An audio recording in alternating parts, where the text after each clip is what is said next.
வணக்க மக்களே, நான் தான் ஜாக்சன். இன்னைக்கு இப்பொழுது ஆர்ஆர்பி கிளர்க்கோட அட்மிட் கார்டு பார்த்தீங்கன்னா நம்ம எதிர்பார்த்துக்கிட்டு இருந்தோம். அது ரிலீஸ் பண்ணியிருக்காங்க. ஸோ ஐபிபிஎஸ் வெப்சைட் பார்த்தீங்கன்னா கொஞ்சம் ஹேங் ஆகிக்கிட்டு இருக்கு போல, சர்வர் பிஸியாக இருக்கு போல. ஆனால் அட்மிட் கார்டு அவுட் ஆயிடுச்சு. சில பேர் ஓப்பன் ஆகுது போல, சில பேருக்கு ஓப்பன் ஆகலை போல. ஸோ தயவு செய்து ஐபிபிஎஸ் வெப்சைட்டில் போயிட்டு உங்கள் ஆர்ஆர்பி கிளர்க் அட்மிட் கார்டை டவுன்லோட் பண்ணிக்கோங்க.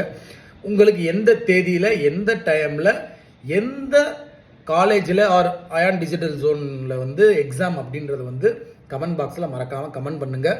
அது மாதிரி நம்ம ராயல் பாஸ் ஆஃபர் போட்டிருக்கோம் 789க்கு. அதை பார்த்தீங்கன்னா யூஸ் பண்ணிக்கோங்க. எக்கச்சக்க மெட்டீரியல் அதுக்குள்ளே இருக்குது. வீடியோ கோர்ஸ் இருக்குது, பிடிஎஃப் இருக்குது, மார்க் டெஸ்ட் பிலிம்ஸ்க்கு மெயின்ஸ்க்கு இருக்குது. ஏகப்பட்ட அந்த பிடிஎஃபை சால்வ் பண்ணவே உங்களுக்கு டைமே பத்தாது. அந்தளவு நிறைய பிடிஎஃப் கொடுத்து வச்சுருக்கோம். யூஸ் பண்ணிக்கோங்க. உங்களது விடைபெறுது உங்கள் ஜாக்சன். நான் இந்த லைவில் இருக்கேன். லைவில் இணையிறீங்கன்னா இணையுங்க. உங்களுக்கு ஏதாவது டவுட்னா கேளுங்க. நான் டவுட்டை பற்றி பேசவே மாட்டேன். ஏன்னா ஒன்று பேசிக்கிட்டு தான் நான் நிறைய பேசிக்கிட்டீங்க. லைவ் சேட்டை பார்க்கவே முடியல. இனிமேல் தான் லைவ் சேட்டே பார்க்க ஆரம்பிக்க போகிறேன். உடனே நீங்கள் லைவுக்கு வரதுனால வரலாம்.